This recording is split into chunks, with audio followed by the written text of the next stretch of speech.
Ayan mga channel, magandang umaga sa atin lahat. Magandang araw po.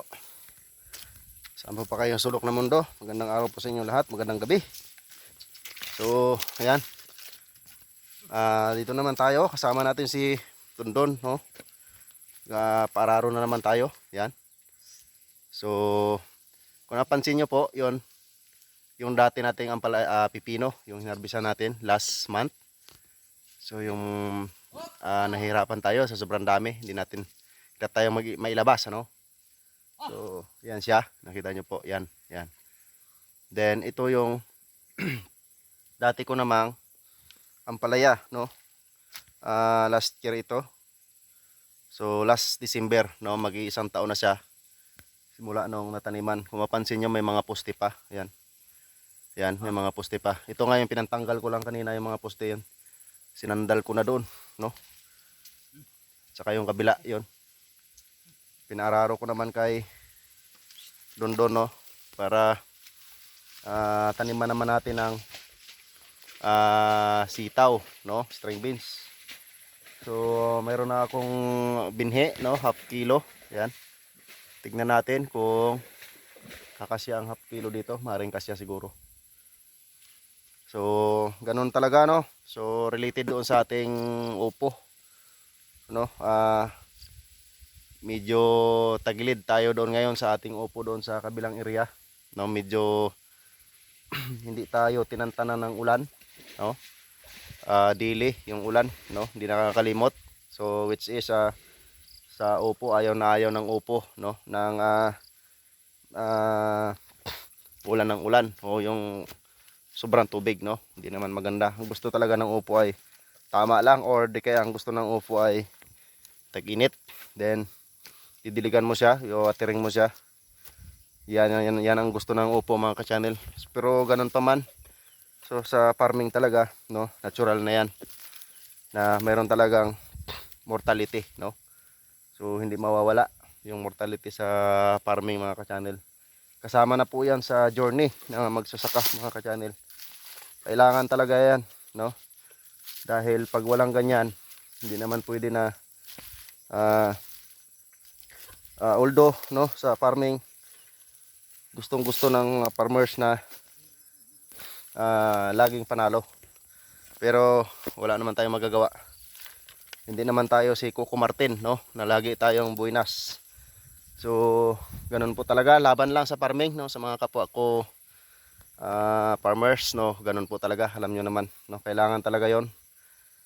So, minsan, mas malaki pa ang gastos kaysa kinikita, lalo na pag tinapatan ng mga buyer ng mga barat, no. Ay, nako po. Pero ganun pa man, no, dito tayo masaya. Saka dito, wala tayong amo dito. Tayo yung boss sa sarili natin dito, no. So, yun ang kinaganda dito, yun ang advantage. Pero ang disadvantage nga yung panahon, no. Yun yung minsan ay hindi natin kayang pigilan. So, yan yung ating pipino, yung mga inharbisan natin last month. So, mapansin nyo. So, madamo na, pero nag-spray na ako diyan. Nga lang, after ko mag-spray, wala pang 1 hour, inulan.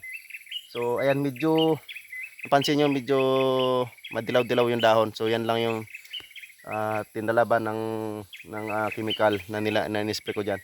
Then, yung dulo, huling in-sprayan ko, yun, patay yung damo na hindi siya inulan kaagad after mag-spray.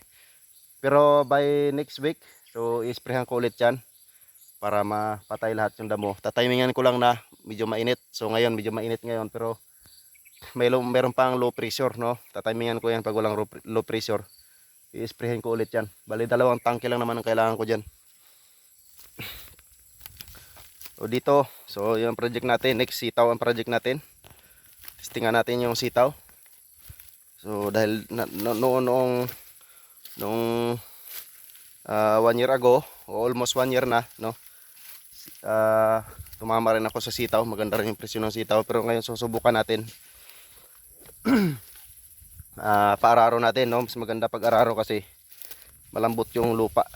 Tsaka pag nag-apply tayo ng fertilizer, no, kung sakaling ulanin man, no, yung abono hindi kaagad ma-wash out o ma-drain doon sa baba, tulad nito ng mga rolling area. So pag tag-ulan, ito ang the best, no, sa mga rolling. Ito ang maganda dahil hindi na i-stackan ng tubig. Din yon, yung dati nating pipino, pinag-iisipan ko pa kung anong magandang itanim diyan. Pero dalawa lang, pag hindi pipino pa rin or di kaya ampalaya.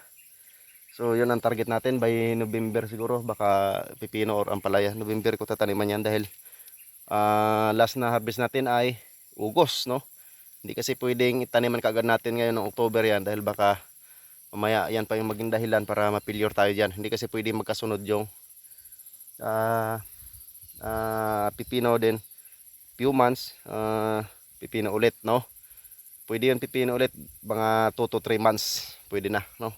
Pero baka pag-isipan ko, maaaring ampalaya, baka alin sa dalawa mga ka-channel. So ayan muna mga ka-channel, so sa mga kapwa ko farming, ganun, farmers, no? Sa mga kapwa ko nagpa-farm, so ganun po talaga, no? Hindi naman lahat ng oras panalo. So panalo tayo dyan sa pipino natin nakaraan, pero nakabawian na naman tayo sa ating upo. Magkano kagad ang expenses ko rin doon, no? So patao plus seeds plus fertilizer plus import, no? So ganun lang talaga. So example ngayon yan, no, magkano po kagad ang binabayaran ko diyan kay Dondon, no? So malaki talaga. So, ako kasi dito sa akin, no, sumasabay ako sa minimum rates ng Palawan, no. Hindi ako tulad ng iba diyan na papasahod na under minimum, no. Sa akin sumasabay ako sa kanila, alam naman nila 'yon. Minsan sumasobra pa ang sahod nila sa akin, no. So ayan, maraming salamat po and God bless po sa atin lahat.